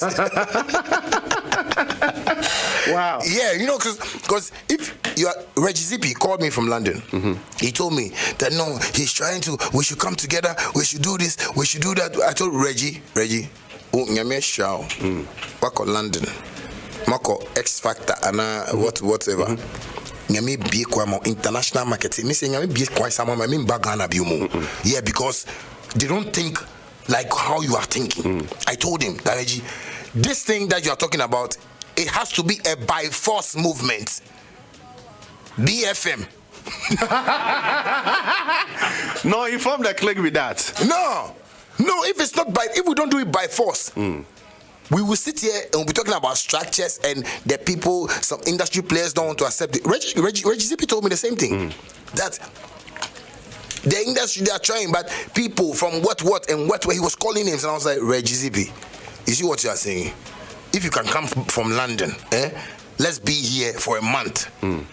We can fight for this thing. And our leaders are not just sitting there. Our leaders want us to think. Because we are not thinking. That is why they are not even helping. Because they are seeing every Ghanaian artist like we are okay. Ghana artists, if you get in Shatta, you enter stage where you hold mic like this, hey, forget money. And the leaders are seeing us like, you people, okay, because no, once you're working, your royalties need to be working for you. So why are you not even asking us to do it? And do you think when they see us going on demonstration, do you think maybe the president will sit down and say, oh, don't mind them? No, they will mind. He cares. He said he was going to do a whole lot of things for us, but we don't ask. But if we ask, but here now slave queen has become too much on Instagram. So if you call some actress even to come and just for a day or two, and fight for this thing, for it to change, so that when you are acting, you will be getting royalties, you'll be getting some money. Don't look YouTube. Right now, all the Kumawa people, they put this thing on YouTube, and thing they've heard is that if you put your thing on YouTube, you get money. Most of them are not getting monetized. So ask yourself, when are you Charlie, education for Ghana. So that somebody will do marketing, tell you, Charlie can say something for you could sell 10 years for that, you're not going to make anything and you go die poor. Are you going to write a book about all these things? I'm always writing a book on my phone. Like I have a book I'm writing on my phone, but you know, Ghanaians are such that they want to only read headlines too. That's the problem. So if you are even talking about the book, you know what I mean? So if you are even talking about the book, ask yourself how many people even want to buy the book. So it should be like this, or maybe if you want to ask me another question, say, will you buy a cane? That's how I design a special cane for 0202222073. Chatawali is in the building. We've touched on a lot of things. If there's anything you'd like to ask him, kindly send it through WhatsApp for us now. Put in the hashtag Wile Leaderboard Series. Now, Rockstar Games, right? Founder, the co-founder actually, Sam Hausa, stated that his wish that bureaucrats would confirm Kakai. To appear in the upcoming Grand Theft Auto 6. Now, if it's confirmed, you could earn up to $744,000. That's the estimated. It might go beyond that. How is that taking shape? Have you been contacted yet? Well, I spoke to, I think, a year ago or two, I spoke to that blogger Monty Oz. Yeah. And he was one of the person that they actually contacted to ask him about me. So I think he told me just that they are trying to still, scrutinize, games and there are laws and stuff like that. So if things go through well, I'm going to hear from him. So I'm still waiting, on that thing, and it's a big thing for me, because that's everyone this thing. Get to one Rolls Royce for you. Escape baby, I get Rolls Royce. That's what I'm at. Wow. Now, would you consider 2019 as your biggest year? Before I ask the question I want to ask. Biggest year from like in everything. In the Chatawali? Yes. Okay. The Chatawali Empire. 2019. Okay, I did a song for 2019 though, and the things I achieved in 2019 was great. I make good money in 2019, I buy properties 2019, I did things 2019 was great, One of my baby mothers, I buy them cars, I do things. Honor thy father and thy mother too. I saw today. You saw that side too, perfect. Yeah. The money that came in. I mean, at the end of the 2019 fiscal year, how much money had you accumulated from music and the deals alone? Because Dope, they sent me a list of the Budweiser, a few other deals that came up, and that roughly. This is for motivational purposes. You see, when I say this right now, GRU, come and say that. And you see, GRU, come and attack you. But you see, GRU, I don't have a problem with them. But if they are taking and they are doing something for you, if you are giving me royalties, I can give you back. You understand me? But see, if I disclose monies like this, somebody will say, I ain't a Shatta Wale, me I'm a bre, and I'm a bre. Let's touch on another thing. Award systems here in Ghana.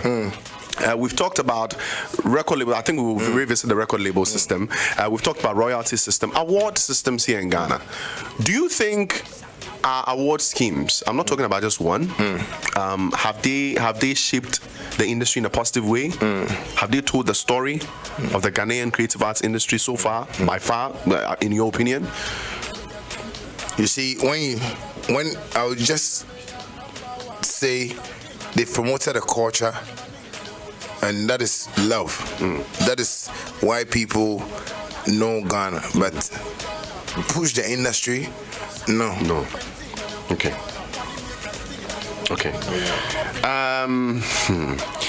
Let's speak about your faith concert too. Is it something? I feel like you took years to plan that. It was part of like my faith concert. Yeah.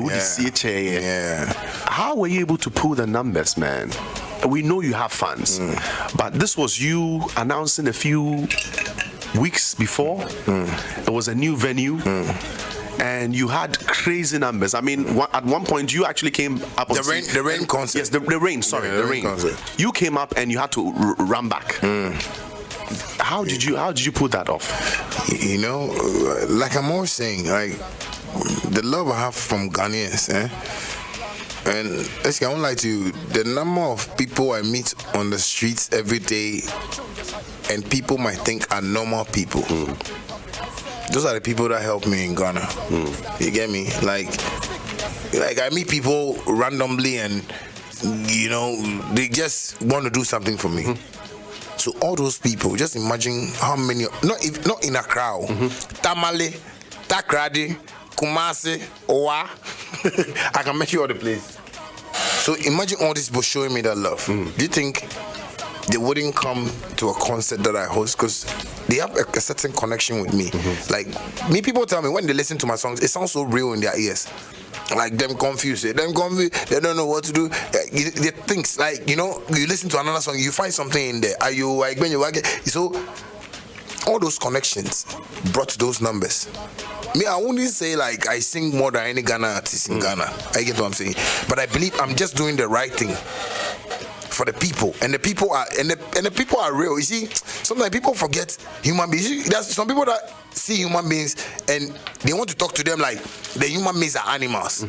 But you don't talk to a human being like that, because maybe try and get into the person's mind.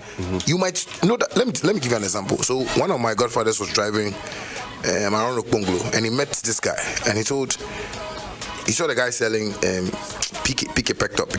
You know, listen, I like saying this time when I was on the street, I wanted to sell something because nothing. So pick a pector.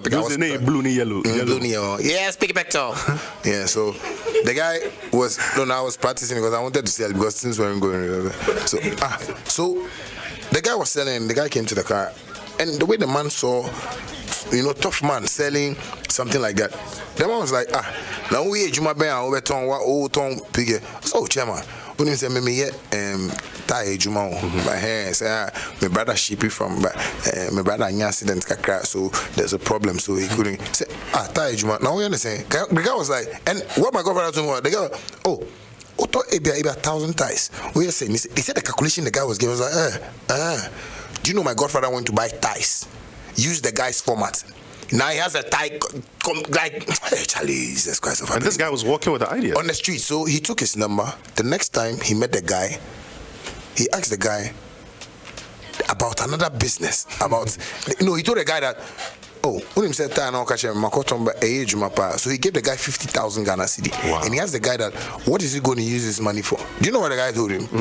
But where are the man no? Iron rod business. We are plenty ways. Iron rod 50 pieces. Another idea. Another calculation. And my godfather was like, hey, the guy is now my godfather's friend. He's okay. He's rich. Just because of the mindset. So we watch things from a certain point, like, you know, we want to see the fine things. And that's why I relate to boys on the street more, because there are certain things that they even tell me that gets me opportunities in my life. I get what I'm saying. So, you know, sometimes when people see crowd and people around me, like the numbers and stuff, like I tell people, you don't relate well to people because you don't know yourself. So you see yourself like, okay, the way I'm dressing. So Nima bush area. Nima for yeah, so that breaks the numbers, you know. Wow. Let's speak about the other businesses you are into now. I mean, you obviously mentioned real estate and that the Shatta, the Shatta Foundation and the Shatta Office. Recall last time the secretariat. You know. What are you gradually moving the Chatawali brand into? Help us understand where you want to go with this. Well, you know, it's a dream, you know, for me to pay back, you know, this messy industry. Even though it's messy, but it's a dream for me to pay back, you know, because you can come and have all this fun, this beautiful fans, you know, this lovely, you know, situations, and you will say you wouldn't come and support for another generation to come and, you know, also enjoy. So me, I've started business, you know.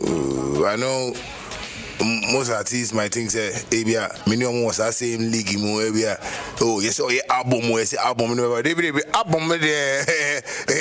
one of the Jumana me but don't see me like, you know, it's the album that is going to make me get a whole lot of money and sort myself out, you know. So I'm going, or I've been into businesses, you know, like into building, buying houses, you know, that's what I do like now, because I really want to study much about the real estate thing, you know. I have a project too that I don't want to disclose, but it's with the government. We're trying to, you know, put up a whole sweet thing for this industry. So I just want to do business, make some money, come back into this game, you know, and just support and educate those I can educate. Those who want to take it, fine, because I don't believe, nobody can tell me that Shatta on yes successful. So catch him saying yes successful. It'll be on name successful. Crazy, man. Yeah, you know, because me, I don't want to be greedy. I get what I'm saying. Where God has brought me in my life, bro, I swear, like, that is where I want to get to. Yeah, like, okay, now I've played all the hit songs, like, I've, you know, advised myself well, kept the focus, you know, done properties, not only houses, you know, lands, you know, apartments, you know, I'm like, some things. So when I'm sitting down now, I just see myself like, I can go do more business and get, you know, funds to come and support this industry, because this royalty thing I'm talking about, I say if Ghana artists don't talk about it, 10 years time, you ask another generation, you know, that, oh, so what do you think about the royalties? What are you doing about it? So I believe I'm doing businesses to just come up, and you know, I have this new transport thing that is on my mind too, that I really want to, because most of this Uber drivers and taxi drivers everywhere, you know, anytime they see me, Shatta, baby Maya, you know what I mean? I love cars, you know, and that's always been my dream to also, you know, enter into a trade where, you know, I can, you know, mingle with like more drivers, you know. So me and my team is also trying to put up a whole app. We done with it though, you know, but you're yet to launch. God willing, by April, May, you know, we might launch it, and you know, people are gonna also enjoy some transport from, you know, Shaxi. That's the name. That's the name, right? Okay. So exclusive. I'm not sure he's spoken about this anywhere. Shaxi, Shaxi. Let's speak a little bit more about your foundation, the Shatta Foundation. So in 2020, just before the corona came up, 55 families were on constant salary every month. They were like on your payroll from May. I think it started way before May, Seth. May was when it was made official, and it was on throughout till December. I think people are still on it now. Where did you get the inspiration to do this? And where did the funding come from? Well, that is where I would also come back and say there are people in Ghana that care.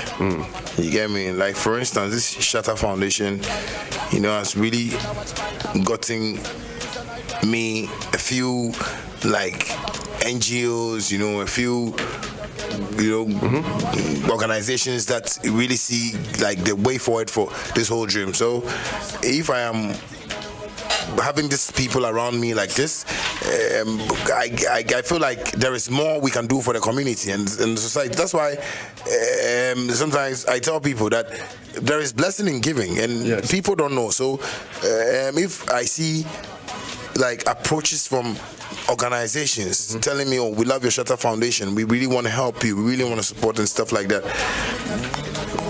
like definitely I'm going to get funds to you know, do all these things I'm doing. So I think it's just the right direction and right connections. All right, now let's talk a little bit about the Gift of God album dropping this year. You touched on albums that it's one of your businesses. Right? Did my mind actually come what to talk about? No, but that's what I said. The album is one of your businesses. Yes, it's a branch of my so you have like a whole business plan for the album and all that. Every plan. Let's talk about the album. How many songs are on there? What kind of features you have on there, and how far do you want to send the album? Well, the track list, that one we can't disclose now. Okay. But people that, you know, so far we've gotten that we want to work with is, you know, one of my greatest in the music industry in the world, like Vibes Cartel. You know, yeah, I've gotten a feature with him. You know, I have a feature with Naira Mali, you know, from Nigeria. Yeah, you know, and you know, I have a feature with Fia and Dako Vibes too on there. I'm gonna put them on there. You know, I'm waiting to do a few ones with my colleagues, you know, here, like maybe Sarkodie, Stoneboy, Medical, you know. Yeah, so we're working on it. I'm actually, you know, putting it up now, you know, and because of the album, I even want to leave, you know, my house and go and stay somewhere, you know, and I want to have time for the album, you know. I want to make it sweet. You're taking time off. Yeah, you know, because I really want to let Ghanaians, because this is my international album that I'm creating, and this is one of the albums that I really want to put out there for people to understand the identity of the brand Chatawali. Yeah. So you need a lot of new things to make it a new feeling. Yeah. Is that the reason why you bought a new V8 2 days ago? Because you need new things. Nanado was saying, Oseka, no new ones, old ones, and why or Dada. So because you need new inspiration to write a new album, you want to buy a new V8. Me, I don't like one-way food. V8. So if I decide something, I want to do it, like, you know. So yeah, that's the Toyota Land Cruiser. Yeah, a new baby I bought for myself, you know. Like, just like that. And one down, you know, Range Rover, you know. All right, so at this point, you guys are in control. Send your questions in 0202222072. We can take calls. We're definitely getting yours via WhatsApp. Hello, Rev Eskin. Great interview. You're having the best African dancehall king. One Don industry is really touching major points in the music industry. Tell Shatta to keep on with the great work. We love his creativity a lot. We are waiting for his GOG album, and we pray that project, makes big history. Shouts going out to my godfather, Abraham Popo, inside Awoshi, the cash boy Hancho inside Awoshi. And he also wants to find out who your godfather is. Because you keep mentioning him. I have a few of them, but, you know, shouts to Kofi Boats and Kofi Aban, you know. Okay, the Kofis. Yeah, the Kofis, you know. Yeah, shouts to, Kwabnadu for as well, you know. Just 3 of them. Make no go look for the rest. This was I thought, Ghana is go there, go collect. All right, a message in here from Amma Kalin Sessi says, I want to know his relationship status right now. Is he single? That one there, very, very single, please. You're very, very single? Yeah, very single. Okay. But I don't mingle like that. Because when I just want to mingle with me, so I say, hey, I don't say that I don't get a bigger cry, don't be some mingle. I need true love. True love. Another one in here says, how do you intend on gathering the players or musicians in the industry to fight for this agenda? The how? The how is when we should stop the demonstration on Twitter and this thing, and let's meet in person. You know, Ignis has been one of my witnesses to this. You know, it's just that they should bring their minds. You know, it's not about Obi Yetuno and Obi Bragia and Abibu. It's for our kids, for our next generation. So the how is we will leave the how for God, but the how they have to decide themselves. I don't have to force anybody to go and take your own money. It's your own money. So the how, you know, the decision is theirs. Like Captain Planet said, the power is yours. All right, Salasi Doku inside his Legon says, Rev, good morning. I want to find out from Shatta if he's in good standing with Stoneboy and Sarkodie. Only on Montemi Yoku. Oh. Wow, this question today, they asked 2021, 21st century. That me and Sarkodie be cool like that. Me and Stoneboy be cool.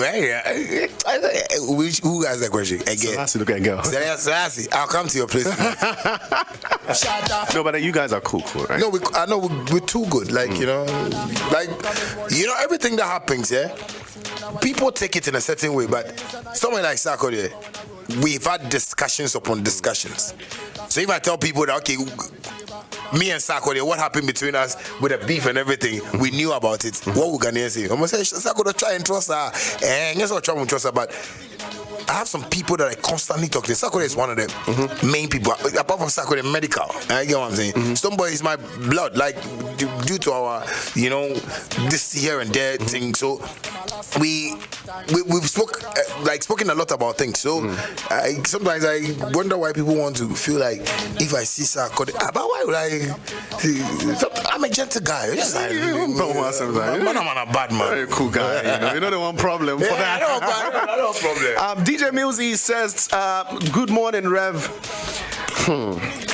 I was told Big Mill is on the GOG album. Is it true? So I'm gonna put the spread music.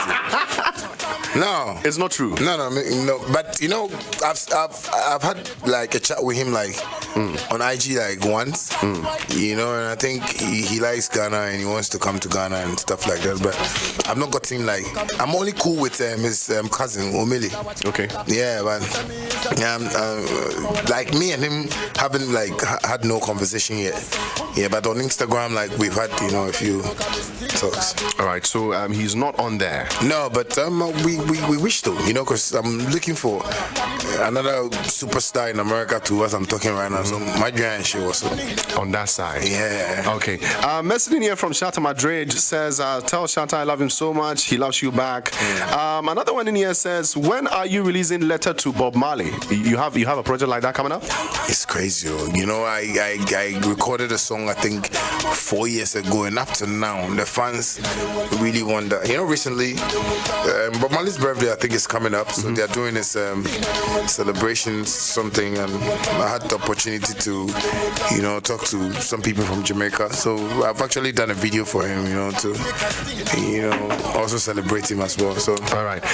This question in here from Winnie Mensa. Hey, we won't talk, but says, will you like your children to come into the creative arts industry? Would you allow them? After I repair it. So until then, you're not allowed. No.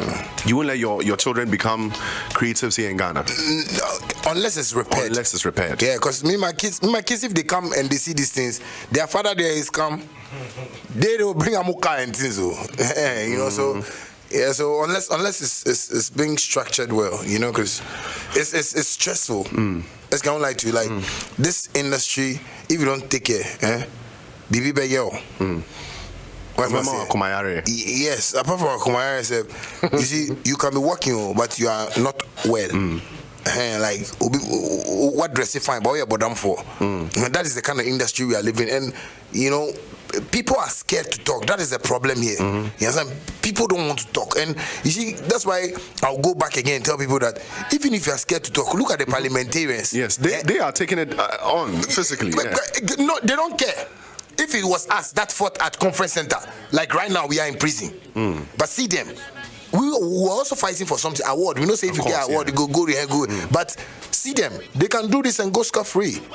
So they want us to also do the same thing, fight for our, but not violence, but fight for it in a nice way that we can also achieve what we want. That is what our leaders want from us, but we are not pushing it to them. So for me to tell my kid that, come and do music, Majesty them when they go to be asking you some questions. Daddy, like Majesty, he can tell you that. Okay, he has a cousin too, JD. When they meet, they go, Daddy, do you know that there is this girl on YouTube has like 25 million this and she makes money and blah blah blah blah blah. So I said, how do you know this thing? It's on YouTube. I want to pay on YouTube. See the things they're telling me today. Then tomorrow, then I'll tell them, do music. Music is good. They'll come out, Daddy, who pays the royalties? I go like, what royalties? No, Daddy, when you do music, you gotta pay. For like my graphic early morning, Chatawali son Majesty shots the father head dead. Hey, I don't like that because I didn't teach him well. Because he saw his father to be a superstar or something and blah blah blah blah. I have to tell him the true story that hey, Majesty saying Kofi Abani, Kofi Botsmona, Omumami advisor. Oh, jeez. Shout's going out to Kwabna One on Twitter. Says, Rev, just tell Chatawali I love him. I know he loves you so much too. He loves all his fans. Question in here, right, from Ken says, I'm looking at this well. It says, Adi Self accused Shatta of not coming good on his contract with him. And I quote, he says, working with Chatawali is like working in a military camp. Is there any truth to this? But our industry is not serious. So if you are coming to work with me, you want to go and work like a Navy or immigration officer. It's a military camp, my guy. if you are not, you see me, if you are not serious, you can't work with me. That's the whole problem. Like when you're not serious with life, because I'm not the guy that want to wear something and go and show it to a girl. I want the girl to see me and go like, yo, I like the guy, like gang. Me, that's how I am. So if you want to come and work with me, be prepared that, okay, I want to come and do business with this guy. But if you don't have that mindset there, have you recorded? Then you see me like, I just woke up. You just woke up. Me, I can wake up at 4 and record. You, the artist, you want me to force you? I'll ask you that, have you recorded? No. So, yes, my camp there is military. It's military. Yes, 37 people, all the soldiers, they come there before they go to soldier. One done. 22 past 11. I think I have room for a few more questions, and then we bounce off. Question in here says, if you were ever to pick the position as a creative arts minister, who would you root for as your deputy minister? Yeah. Like that one there, I'll look for maybe Stumbo or Sako there, so that, you know, because them, they understand me now. Because these are people that I'm hustling with now. You know, they understand the picture now. So, you know, we'll go for somewhere like that. Because media make it militia, we know now. Sako there, we're excited. Because meetings, we will make Sako there. But say, Bano. Putting the rules and regulation. I mean, that's what I want. You understand me? We need that. You know, we need the JJ Rawlings thing. Forget it. Now he's dead. People are, and he was a good man. People in Ghana, same people in Ghana, and JJ and they were with it. He's a good man. I don't like that. Me myself, I won't die like that. So it's this thing. No, me people won't have me like that. Me, God will come and take me to heaven, because me, I can't lie down and people, Ghanaians, will be lying that he was good. He changed the industry. When I am here, talk about it. Don't wait and tell me when I'm 90 years he helped the industry. Is it? I don't like that thing. They shouldn't. Rawlings has used a certain method that has helped us. And if I've seen that, and I also want to use it in my music industry, and they don't want to accept it, they should forget. Because otherwise, we'll go to everybody's funeral. Nobody will come to my funeral. I'm getting a lot of messages, you know, here, but we can't do all of them, guys. Shouts going out to Rocky. Shouts going out to Ron, a free Blank Fuzzy Africa. One of my bosses at what's the name? Sasso. Nick is also locked into the show. He's really enjoying it. Now, I want to find out from you, right? What are your plans for these American guys? Because I see you have a good vibe with them these days. What are you trying to project with the new music genre, the entire religion there? I call it a religion because I see what happens in there. What are your plans for them? What are you looking forward to achieving with them? Well, support, you know, in my little way, you know, because shouts to Casapreco. You know, when we're going to do that project, it was Casapreco that really supported us fully, you know, apart from that, fully financed by the Shatta movement, you know. So it's the talents I'm seeing, and today I'm happy seeing even Kofi Jama, you know, hitting a 1 million view on YouTube and stuff like that, you know, Kweko Flake, all those, like, these are talented people. So me, my little support I give them is I post their stuff, you know, I talk to them. Recently I was home with Kweko Flake. We spent almost like 4 hours, you know, talking about how we can build ourselves well and stuff. So I think if you connect with me like that, those are the things we planning.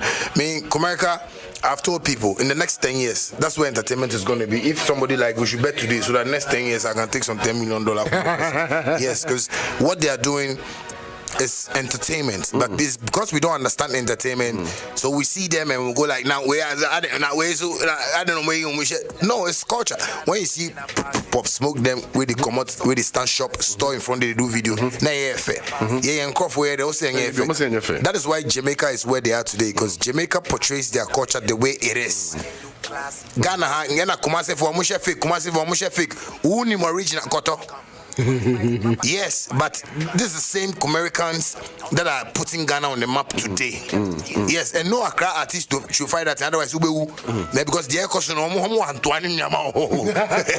no, don't fight it, because it's a season for that. It's stronger than appetite. Yeah, it's stronger than appetite. Mr. Date EB Date inside GMA says, Charlie Reveskin, tell him say 2 fans for GMA. Always a call. You guys want me time with Wiley? They will say, okay, sure. Just try and arrange that for you. By GMA, we sure love. Then they chill me. Why did they stop that thing? They don't go stuff. No, GMA, please, I'm here. Call me for another thing. Steve house party, grab remember. Oh my days. Now the theme for this month's GMABC group, that is Global Media Alliance group for YFM, ETV, Happy FM, is Fresh Starts. We just started a brand new year. Things are fresh. We went through a tough year. What is your advice for everyone listening now in terms of reaching higher goals by the end of the year? What are the things they should do? How should they start the year? Well, I won't put it in any long form of talk, but all I'll just say is,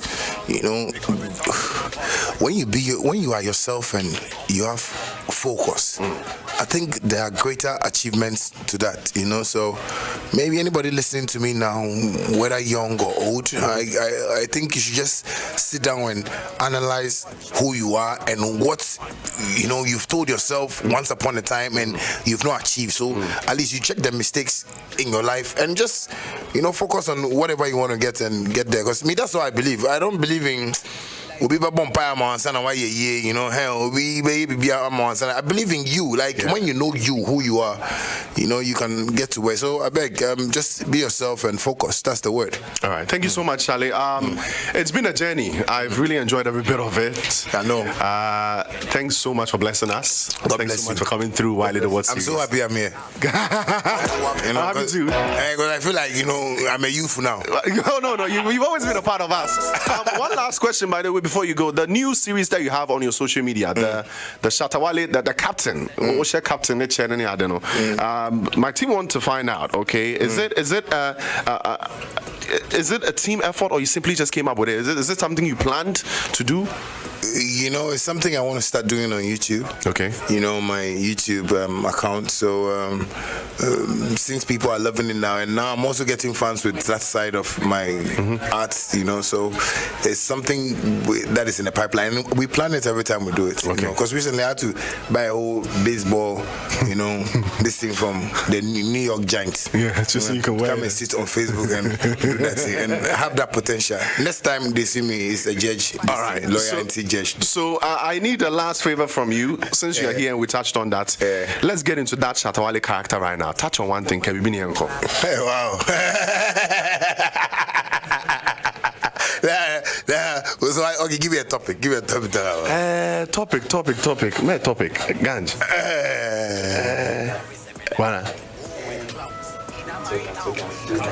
Twitter. Oh, massa. Did that do it? No, it doesn't be sometimes when I want to get into character. You see, like, I don't know, it comes, so that's why I always don't want to fake it. Yeah, when I want to talk about something, it will come. It will come. That's me. Like, so me, I believe if I have to be doing those things, I need to have things that I need to talk. That's why actually, what do you want me to talk about? Because when I start talking about something, it comes to certain things I don't know. And Gabriel, he was once a comedy in heaven, so he likes doing things. See, it will be so everybody one, you, everybody two. Yeah. Okay, so that one, that thing be. It's the black brought that spirit in me. Because I was talking about the Dr. You and I was like, okay, so everybody this voice is very serious. When it's coming, like, it's so nice. Everybody want. You want to take to why? Oh my days, that was Shatta Wale, Dancehall King. Wiley the Boss Series, done and dusted. Thank you guys so much for tuning in. I hope I read all your questions, but if I couldn't read your question, nothing really spoiled. One thing you must know, say, hey, artist, life.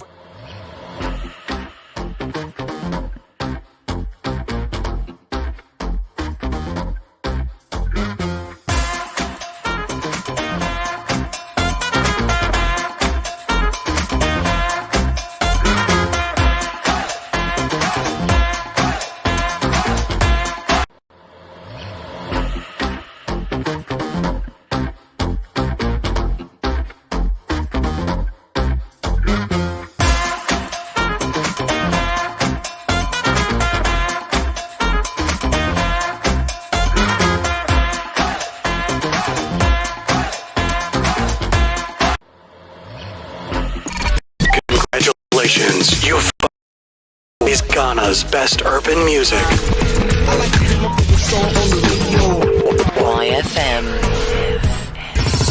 YFM 107.9 Accra, 102.5 Kumasi, and 97.9 in Takoradi.